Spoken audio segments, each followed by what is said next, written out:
लेकिन 8 जुलाई को बारिश स्टार्ट हुआ। तो हमें लगा कि ये नॉर्मल सी बारिश है, क्योंकि पहाड़ों की बारिश के बारे में हमको उतना पता नहीं होता, उतना नॉलेज नहीं है। आज भी कंटिन्यूस रेनिंग हो रही है, लेकिन फिर भी खुद का घर चला गया, गाड़ी चली गई, बिजनेस का जगह चला गया, सब कुछ चला गया। मुझे लगा नहीं था कि मैं इतनी जल्दी घर वापस आ पाऊंगी। मतलब हाय गाइज, आई एम क्वेल and you are watching live gorgeous with क्वेल। सो वेलकम और welcome back to my channel. तो फाइनली मैं घर वापस आ चुकी हूँ। थैंक गॉड हम दोनों सच में सही सलामत घर वापस आ चुके हैं, क्योंकि आप सबको तो पता ही होगा मैं शिमला कुल्लू मनाली घूमने गई थी बहुत रिसेंटली। ये वीडियो आपके पास बहुत लेट आने वाला है, क्योंकि उसके पीछे भी एक रीज़न है। मैं जब टूर पे गई थी, मैं तब लैपटॉप अपने साथ नहीं लेकर गई थी, तो इसीलिए घर वापस आने के बाद मैं धीरे धीरे वीडियोज एडिट कर रही हूँ और पोस्ट कर रही हूँ। तो उसके लिए मैं माफ़ी चाहती हूँ लेट अपडेट के लिए। लेकिन सबसे बड़ी बात यह है कि मैं ये वीडियो बना पा रही हूँ, मैं घर वापस आ चुकी हूँ। मुझे लगा नहीं था कि मैं इतनी जल्दी घर वापस आ पाऊंगी। मतलब घर वापस आऊंगी ये तो पता था, लेकिन इतनी जल्दी घर वापस आ पाऊंगी ये तो मुझे नहीं पता था। थैंकफुली, थैंक गॉड हम दोनों सही सलामत घर वापस आ चुके हैं। तो आप सोच रहे हैं मैं ऐसा क्यों बोल रही हूँ, क्योंकि आपने तो सब कुछ अच्छा देखा है व्लॉग में। तो हम 4 जुलाई निकले थे घर से, चंडीगढ़ गए थे सबसे पहले। तो ये वाला जर्नी तो बहुत स्मूथ था। यहाँ से चंडीगढ़ जाना, चंडीगढ़ से शिमला जाना, शिमला से कुल्लू मनाली जाना बहुत अच्छा था। मतलब आपने व्लॉग में देखा होगा, मैंने रिसेंटली अपडेट किया है कुल्लू मनाली वाला व्लॉग, तो उसमें देखा होगा कि हमने बहुत मजा किया है। मतलब हमें रिवर राफ्टिंग करना था, जिप लाइनिंग करना था, वो सब हम कर चुके थे। मतलब बहुत एंजॉय कर रहे थे।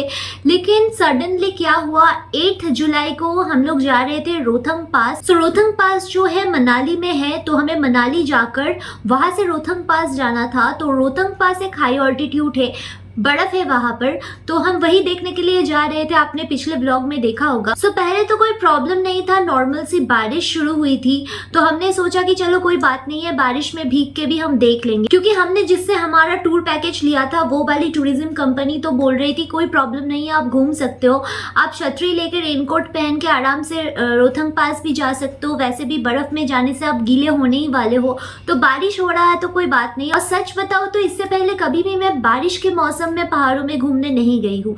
जितनी बार मैं पहाड़ों में घूमने गई हूँ, या तो मैं अक्टूबर में गई हूँ या फिर मार्च अप्रैल इस टाइम पे गई हूँ। मई तक आप आराम से जा सकते हो पहाड़ों में। लेकिन हमारा प्रॉब्लम क्या हुआ, हम बहुत दिनों से प्लान कर रहे थे कि हमें शिमला कुल्लू मनाली टूर करना है। तो बीच में मेरे हस्बैंड की 2 सर्जरीज हुई थी, तो उस वजह से 2 बार प्लान कैंसिल हो गया। एक मिनट, ये बाल बहुत डिस्टर्ब कर रहा है, इसको मैं एक क्लिप लगा लेती हूँ।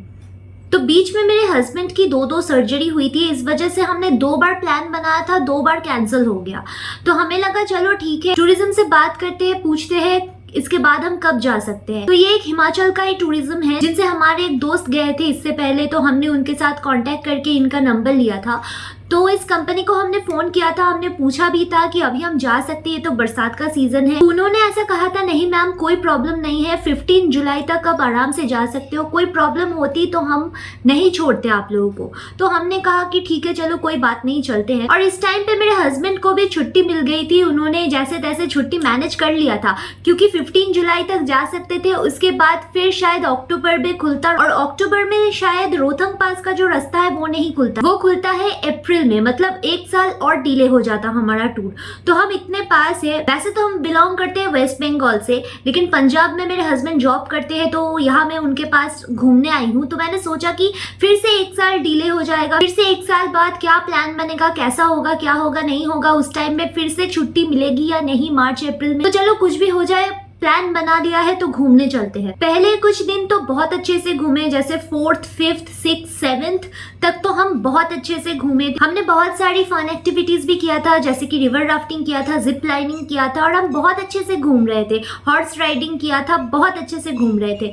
लेकिन 8 जुलाई को बारिश स्टार्ट हुआ, तो हमें लगा कि ये नॉर्मल सी बारिश है, क्योंकि पहाड़ों की बारिश के बारे में हमको उतना पता नहीं होता, उतना नॉलेज नहीं है, क्योंकि हम तो पहाड़ों में नहीं रहते। और पहाड़ों में मैं बारिश के सीजन में इससे पहले कभी घूमने भी नहीं गई थी, तो पहाड़ों का मुझे उतना एक्सपीरियंस नहीं था। तो हमें लगा चलो नॉर्मली बारिश हो रही है, और जब तक गवर्नमेंट कोई अलर्ट जारी नहीं करता है तब तक हम घूम सकते हैं, क्योंकि अगर कोई भी प्रॉब्लम होता है तो हिमाचल गवर्नमेंट जो है रोहतंग पास का रास्ता बंद कर देता है। ऐसा हमें पहले से पता था, तो ऐसा सोच के गए थे अगर कुछ भी होता है, लैंडस्लाइडिंग वगैरह, बारिश होती है या कुछ भी होता है तो गवर्नमेंट से रोहतंग पास का रास्ता जो है बंद कर दिया जाएगा। तो 8 जुलाई को आपने देखा प्रीवियस ब्लॉग में कि हम लोग निकल गए थे रोहतंग पास के लिए। तो रास्ते में जाते जाते हमारे ड्राइवर को, जो पहले गाड़ियां गई थी हमसे पहले, जो लोग रोहतंग पास के लिए निकले थे वो बैक कर रहे थे।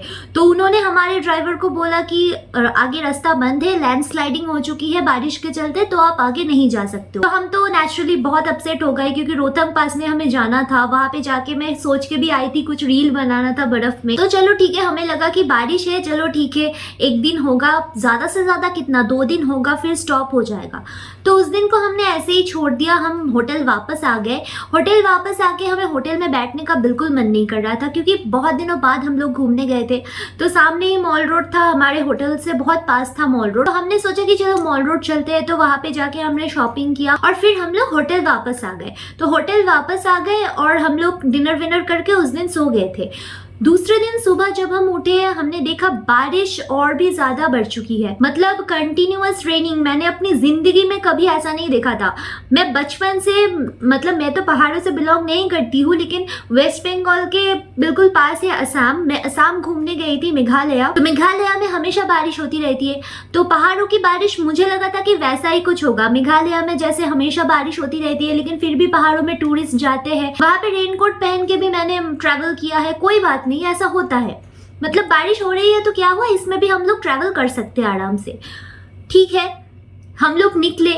फिर निकल के हमें पता चला कि सामने रोहतंग का जो रास्ता है, हमारे जो ड्राइवर थे, जो हमें लेकर आए थे, हमारे ड्राइवर भैया, तो उनका कोई दोस्त का घर रोहतंग पास के उस रास्ते में, मतलब सोलंग वैली के आसपास था। तो वहां वो कहीं पे स्टे कर रहे थे। तो उन्होंने हमको कॉल करके बोला नहीं निकल सकते हैं क्योंकि सोलंग वैली और मनाली में हम जहाँ स्टे कर रहे थे होटल में, उसके बीच का जो कनेक्टिंग रास्ता था वो है ही नहीं। मतलब जिस नदी में हमने कुल्लू में रिवर राफ्टिंग किया था वही नदी पूरा मनाली से कुल्लू होके जाता है। तो वो वाला नदी पानी से इतना भर गया था, तो उसके पास जो रास्ता था उन सबको वो तोड़ते हुए जा रहा था। मतलब हमारे होटल से कुछ दूर चल के एक रास्ता था नीचे की तरफ, हम थोड़ा सा ऊपर थे तो हम लोग सेफ थे। लकीली हमारा होटल जो है थोड़ा सा ऊपर के साइड में था। तो वहां से हम लोग देख रहे थे कि नीचे जो रास्ते से हम लोग मॉल रोड गए थे वो रास्ता ही नहीं है, मतलब वो रास्ता भी नदी में चला गया। तो ये देख के तो हम लोग बहुत डर गए थे। और ऐसे सिचुएशन में मतलब न्यूज चल रही थी, हम लोग होटल में नीचे रिसेप्शन में आके बैठे थे, होटल वालों से पूछ रहे थे कि क्या हो रहा है, क्या होगा, कैसे घर जाएंगे, मतलब ड्राइवर कैसे आ पाए, ड्राइवर भैया कैसे आ पाएंगे, ब्ला ब्ला, ये सब पूछ के उनका भी दिमाग खराब कर रहे थे। तो न्यूज चल रहा था, वहाँ पे न्यूज में दिखा रहे थे कि ये तस्वीरें डरा रही है और ये तस्वीरें दरअसल मनाली चंडीगढ़ हाईवे की है। और हम देखते हैं दिपेश की किस तरह से कई लोग मौसम अगर थोड़ा सा सुहाना हुआ तो निकल जाते हैं सैर सपाटे के लिए, लेकिन उनके लिए ये खबर डराने वाली है, चौंकाने वाली है। एक चेतावनी भी यहाँ पर है क्योंकि आप ये देखिए इसी वजह से कई लोग जो हैं वो जहाँ तहाँ फंसे हुए हैं। कई दुकानें डूब चुकी हैं, घर डूब चुके हैं, सड़कें कट चुकी हैं। ये तस्वीरें इस वक्त हम दिखा रहे हैं कि नदी का ये पानी और कितने उफान पर कितनी तेजी के साथ ये बढ़ रहा है। तो ये देख के तो मैं स्पेशली बहुत ज्यादा डर गई थी क्योंकि मुझे लग रहा था, मुझे तो इतना पहाड़ों का सेंस नहीं है कि कैसे क्या होता है। मुझे लगा कि पानी आएगा और हमारा होटल भी लेके चला जाएगा। तो मैं तो स्पेशली बहुत डर रही थी, मैं तो रोने लगी। और ऐसे सिचुएशन में लाइट तो ऑफ हुआ ही था, साथ में हमारी मोबाइल की जो कनेक्शंस थी उनको कट कर दिया गया। मतलब कुछ लोग थे जो वीडियो करके अपलोड कर रहे थे, या क्या हुआ पता नहीं, गवर्नमेंट ने अचानक से नेट ऑफ कर दिया। नेट तो ऑफ किया ही क्या, आप कॉल भी नहीं कर सकते हो, मतलब पूरा कनेक्शन डिटच कर दिया। तो हमारे घर वाले भी बहुत, मतलब स्पेशली मम्मी पापा बहुत टेंशन में चले गए, वो लोग रोने लगे। मेरी दीदी भी बार बार फोन कर रही थी तो फोन नहीं मिल रहा था। तो सब लोग तो सोच रहे थे पता नहीं क्या चल रहा है। और तब न्यूज में हिमाचल इतना हाईलाइटेड हो रहा था, मतलब बार बार दिखा रहे थे कि हिमाचल में ऐसे लैंडस्लाइडिंग हो गया, ये होटल चला गया पानी में, गाड़ी चली गई पानी में, मतलब बहुत खराब सिचुएशन है। तो घर वाले तो बहुत डर गए। मतलब बेचारी मम्मी, मतलब मेरी जो मदर इन लॉ है उनका तो रोते रोते बुरा हाल हो गया था। मेरे फादर इन लॉ वो शुगर के पेशेंट है, उनको भी बहुत टेंशन हो रहा था। सब लोग बहुत चिंता कर रहे थे। सब लोग हमें कंटिन्यूअसली फैमिली से कांटेक्ट करने की कोशिश कर रहे थे, हम किसी से कांटेक्ट नहीं कर पा रहे थे। तो मतलब एक बहुत पैनिक का सिचुएशन क्रिएट हो गया। तो ऐसी हालत में मेरे फ़ोन में तो चार्ज नहीं था, तो मैं सब कुछ तो रिकॉर्ड नहीं कर पाई क्योंकि उस टाइम पे लाइट नहीं था। हमारे जो ड्राइवर भैया थे वो अपने गाड़ी के साथ कहीं और फंसे हुए थे, हम यहाँ होटल में फंसे हुए थे और होटल में एक इन्वर्टर था, उसको बस ऑन कर रहे थे पानी को उठाने के लिए, वरना हम लोगों को पानी भी नहीं मिलता। सो ये लोग इन्वर्टर जो है स्टार्ट कर रहे थे सिर्फ पानी चलाने के लिए। 9th में कनेक्शन चला गया, सो 9th में फ़ोन का नेटवर्क नहीं आया और हम घर वालों से कांटेक्ट नहीं कर पाए। मतलब सब कुछ के पीछे टेंशन एक ही था कि फ़ोन में अगर नेटवर्क रहता तो हम एटलीस्ट घर पे बता सकते थे कि हम लोग सेफ है। तो ये हम नहीं कर पाए, तो ये सबसे खराब सिचुएशन था हमारे लिए। तो जैसे तैसे तो 9 जुलाई का जो रेट था वो हमने मतलब कवर किया। तो 10 जुलाई को सुबह के टाइम पे हम में से किसी एक का कनेक्शन फ़ोन में लगा था घर पे, तो उस फ़ोन से हम सब ने घर पे इन्फॉर्म कर दिया था फाइनली कि हम लोग सेफ़ है, ऐसा कोई प्रॉब्लम नहीं है। मतलब घर वालों की हालत तो बहुत ख़राब हो चुकी थी, पता नहीं उन्होंने क्या क्या सोच लिया था, लेकिन फाइनली हमने घर पे इन्फॉर्म कर दिया तो वो लोग थोड़ा सा रिलैक्स हो गए, हम लोग भी थोड़ा सा रिलैक्स हो गए। और फिर भी हम लोग बाहर से निकल नहीं पा रहे थे। और फिर 10th में भी कंटिन्यूअस बारिश हो जा रही थी, फ़ोन का कनेक्शन नहीं आया था, लाइट नहीं थी, बस पानी आ रहा था, यही बहुत था हमारे लिए तब। तो हम सोच रहे थे कि हम घर कैसे जाएंगे। मतलब वहाँ के लोकल पुलिस से हम लोग पूछ रहे थे कि हम घर कैसे जा पाएंगे क्या नहीं। तो उनके साइड से रिप्लाई आ रहा था, होटल वालों के साइड से रिप्लाई आ रहा था कि आप लोग जिस रास्ते से आके पहुँचे हो वो रास्ता ही नहीं है।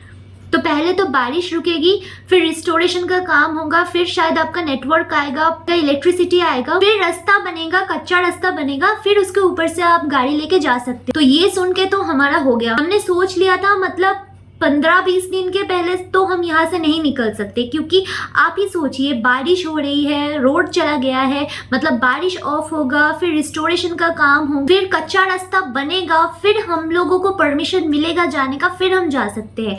तो ये सोचकर तो बहुत टेंशन हो रही थी कि तब तक अगर फ़ोन का नेटवर्क नहीं आया तो हम क्या करेंगे। मतलब घर वाले तो और भी पैनिक करेंगे। और इस सिचुएशन में न्यूज़ में मतलब बहुत ही ख़राब सिचुएशन दिखाया जा रहा था।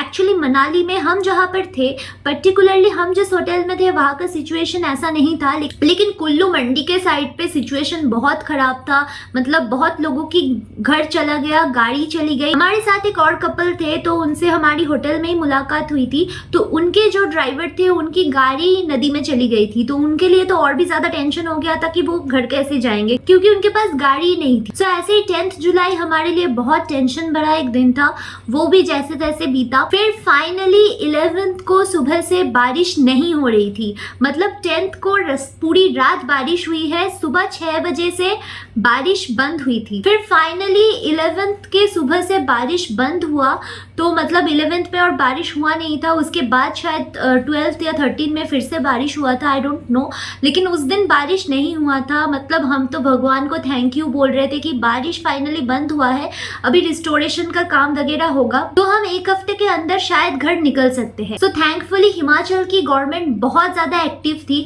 मतलब जब से बारिश बंद हुआ है तब से रिस्टोरेशन वगैरह का काम पूरा स्टार्ट कर दिया था उन्होंने। हमारे फोन में तो नेटवर्क नहीं आया था, लेकिन रिस्टोरेशन का काम बहुत ज्यादा जल्दी हो रहा था। सो फाइनली हमारे होटल से निकलने का एक रास्ता तो बना। उस दिन हम लोगों ने ये अंदर से रियलाइज किया था कि मतलब मौसम का साफ होना वेरी वेरी इंपॉर्टेंट। अगर आप पहाड़ों में घूमने जा रहे हो तो बारिश में कभी भी मत जाना। सो जैसे तैसे तो रिस्टोरेशन हुआ, एक कच्चा रास्ता बना था, हम वहां से निकले। मतलब शिमला से कुल्लू होके कनेक्टिंग जो हाईवे था मनाली तक, वो सब हाईवे कुछ और बाकी नहीं था, सब कुछ चला गया था। मतलब कहीं पे बुरी तरीके से लैंडस्लाइडिंग हुई है, पत्थर गिरा है, गाड़ी वगैरह मतलब सब कुछ डिस्ट्रॉय हो गया था। और कुछ कुछ रोड तो रिवर में चला गया था, मतलब रोड था ही नहीं। तो फाइनली गवर्नमेंट ने एक और रास्ता खोल दिया। मतलब मनाली के जो छोटे छोटे विलेजेस थे जहाँ पर ये सब इतना प्रॉब्लम नहीं हुआ था, उन सब विलेज का रास्ता खोल दिया था। तो फाइनली हम लोग गाड़ी लेके वहां से निकल गए। मतलब 40, और वहां पे इतनी जैम थी, मतलब सारे टूरिस्ट उस दिन निकल रहे थे। मतलब 40 किलोमीटर का जो डिस्टेंस था वो हमने कवर किया था 8 आवर्स में। मतलब आप सोच सकते हैं 8 घंटा लगा है सिर्फ 40 किलोमीटर कवर करने में। मतलब 2 लाख से ऊपर का टूरिस्ट मनाली में तब फंस गया था। सिर्फ हम ही लोग नहीं थे, ये एक अच्छी बात है कि सिर्फ हम लोग जाके नहीं फंसे थे, हमारी तरह और भी बहुत सारी टूरिस्ट वहां पे जाके फंस गई थी। तो एक एक कार को छोड़ने में बहुत टाइम लग रहा था, तो ऐसे करके 40 किलोमीटर का रास्ता जो है हमने 8 आवर्स में कवर किया। सो फाइनली हम कुल्लू मंडी तक पहुंचे। मतलब मंडी का जो रास्ता था, मतलब जो मेन रोड था जहाँ से हम लोग आए हैं, वो सब रास्ता तो नहीं था। ये मंडी के अंदर अंदर से कोई रास्ता था जहाँ से शायद इतनी गाड़ियां पास नहीं करती है। सो वहां से हम चंडीगढ़ हाईवे तक जा सकते थे, वो वाला रास्ता खोल दिया था। पूरी मंडी में ऐसा प्रॉब्लम नहीं हुआ था। जो रिवर के एकदम सामने थी जो रास्ता, वो सब रास्ता नहीं था। मतलब जिस रास्ते से हाईवे से हम लोग आए थे वो वाला रास्ता डिस्ट्रॉय हो गया। वहाँ जो छोटे छोटे विलेजेस थे उसमें बहुत प्रॉब्लम आई है, उसमें बहुत लॉसेस हुआ है। किसी किसी का तो घर भी चला गया है। मतलब सुनने में ही बहुत बुरा लग रहा था। हमने तो देखा नहीं वो वाला पार्ट, हमें देखना भी नहीं था। हमें तो उस टाइम पे जैसे तैसे करके घर पहुंचना था बस। तो कुल्लू मंडी में हमने 1 नाइट स्टे किया था क्योंकि रात बहुत हो गई थी और हमें ड्राइव करना सेफ नहीं लग रहा था। तो वहाँ पे लैंडस्लाइडिंग भी हुई थी थोड़ी बहुत, तो और भी लैंडस्लाइडिंग हो सकती थी, ऐसा सिचुएशन था। तो उस दिन हम लोग एक होटल में स्टे कर गए। दूसरे दिन सुबह होते ही मतलब 5:30 पौने 6 बजे सुबह के हम लोग निकल गए थे कुल्लू मंडी से चंडीगढ़ हाईवे तक। तो वो वाला रास्ता कवर करने में हमें फिर से 9 to 10 आवर्स लगे थे। तो हम चंडीगढ़ पहुंचे थे शाम को 4 बजे और वहां से हमने सीधा बस पकड़ा और हम घर आ गए फाइनली। और चंडीगढ़ ही हमारा pickup point and drop point दोनों ही था। सो भैया ने हमें चंडीगढ़ ड्रॉप किया। तो हमारे ड्राइवर भैया बहुत अच्छे थे, हमारे साथ बहुत कोऑपरेट किया था उन्होंने। अगर वो ना होते तो हम टाइमली नहीं निकल सकते थे क्योंकि अगले दिन से फिर से बरसात चालू हो गई थी, फिर से बारिश हो रही थी। तो अगर हम 10th को वहीं पे रुक जाते तो शायद हम 11th को भी वहां से नहीं निकल पाते। तो थैंक्स टू आवर ड्राइवर भैया and thanks to Himachal government जो मतलब इतनी जल्दी रिस्टोरेशन का काम किया। वरना 2 लाख से ऊपर टूरिस्ट मनाली में अटकी हुई थी। सब बहुत टेंस थे, सबको पता नहीं चल रहा था कि कैसे वहां से निकलना है। So thanks to Himachal government, thanks to our driver भैया, थैंक्स टू माय हस्बैंड जो मतलब मुझे मोरल सपोर्ट दे रहे थे, थैंक्स टू आवर फ्रेंड्स जो मुझे मोरल सपोर्ट दे रहे थे। स्पेशली मैं बहुत ज़्यादा डर गई थी क्योंकि मैंने अपने लाइफ में ऐसा सिचुएशन कभी फेस नहीं किया है। मैंने बहुत ट्रैवल किया है इससे पहले भी। बचपन से मेरे मम्मी पापा बहुत घूमते हैं तो उनके साथ मैंने बहुत सारा टूर किया है, लेकिन मेरे लाइफ का ये फर्स्ट ऐसा एक्सपीरियंस था। और भगवान करे ऐसा एक्सपीरियंस मुझे फिर कभी ना, मतलब ऐसा सिचुएशन भगवान और कभी किसी को ना दिखाए। सो फाइनली 12th को हम लोग रात को घर पहुंचे। तो रात को जब घर पहुंचे तब हम बहुत खुश हो गए थे, फाइनली हम घर पहुंच पाए हैं, इतनी जल्दी घर पहुंच पाए हैं। सो बहुत ही हॉरिबल एक्सपीरियंस था, लेकिन टूर वॉज वेरी नाइस। 7 जुलाई तक हमारा टूर बहुत स्मूथ था, बहुत अच्छा था, मतलब बहुत मजा किया था हमने। 8 जुलाई को भी अच्छा ही था, ठीक ठाक ही था। मतलब हम लोग घूम फिर रहे थे, सोच रहे थे कि बारिश थम जाएगा, लेकिन 9th 10th एंड 11th मतलब ये 3 दिन टेंशन के साथ हमने कैसे बिताया है हम ही जानते हैं। लेकिन फिर भी भगवान का शुक्र मानती हूँ कि हमारा होटल बहुत अच्छी जगह पे था, हम तो फिर भी बहुत अच्छे थे। हाँ, टेंशन बहुत हो रही थी कि घर कैसे पहुंचेंगे, घर वालों से कांटेक्ट नहीं हो रहा था, इलेक्ट्रिसिटी चली गई थी, तो टेंशन बहुत हो रहा था कि कैसे कब ठीक होगा सब कुछ और हम नॉर्मली घर जा पाएंगे। लेकिन हमसे भी बुरे सिचुएशन में बहुत लोग फंसे थे, टूरिस्ट ही नहीं, वहाँ के लोकल लोग जिनका घर चला गया है, जिनका गाड़ी चला गया है, जिनके दुकान चले गए हैं। सो उनके बारे में सोच के बहुत बुरा लगता है क्योंकि हम लोग जिस रास्ते से आ रहे थे वहाँ पे बहुत छोटी छोटी दुकानें थी, बहुत सारा घर था, मतलब उसमें लोग भी थे। मतलब वो लोग कहाँ गए होंगे, क्या कर रहे होंगे। आई होप गवर्नमेंट इतनी एक्टिव है तो उनको भी सपोर्ट करेंगे गवर्नमेंट। लेकिन फिर भी खुद का घर चला गया, गाड़ी चली गई, बिजनेस का जगह चला गया, सब कुछ चला गया, तो उनके लिए ज़्यादा बुरा लग रहा था। सो क्या कर सकते हैं उनके लिए, तो अभी हम प्रे ही कर सकते हैं कि सब कुछ ठीक हो जाए हिमाचल में, फिर से सब लोग कुछ ना कुछ अरेंज कर ले, गवर्नमेंट हेल्प करे उन लोगों को। यही बोल सकती हूँ मैं, यही प्रे कर सकती हूँ उनके लिए। सो फिलहाल हम लोग घर पहुँच चुके हैं सेफली और मैं तो अभी बैठ के मेरा ग्रीन टी पी रही हूँ। मतलब अपने घर में बैठ के फिर से मैं ग्रीन टी पी रही हूँ, आप लोगों से ऐसे बातें कर रही हूँ। मुझे तो बिलीव ही नहीं हो रहा है कि इतनी जल्दी ये सब हो रहा है। तो आई थिंक ये वीडियो बहुत लंबी हो गई है। सो आज का वीडियो मैं यही एंड करती हूँ। कल से शुरू करूंगी मैं अपना डेली व्लॉगिंग वीडियो, अपना फिटनेस व्लॉगिंग, अपना डाइट बहुत बिगड़ चुका था इन सब दिनों में, बहुत जंक हो गया, बाहर का खाना हो गया, रेस्टोरेंट का खाना हो गया। तो कल से मैं अपनी डाइट के ऊपर, स्किन केयर के ऊपर फोकस करूंगी और वही सब रिकॉर्ड करके आप लोगों से शेयर करूंगी अपनी डेली लाइफस्टाइल। सो या दैट्स इट। चैनल में नए हो तो चैनल को सब्सक्राइब करके जाना, रेड बेल बटन को प्रेस कर देना ताकि जब भी मैं वीडियोस पोस्ट करूं आपके फोन में आ जाए नोटिफिकेशन। सो मिलते हैं अगले वीडियो में, तब तक के लिए बाय।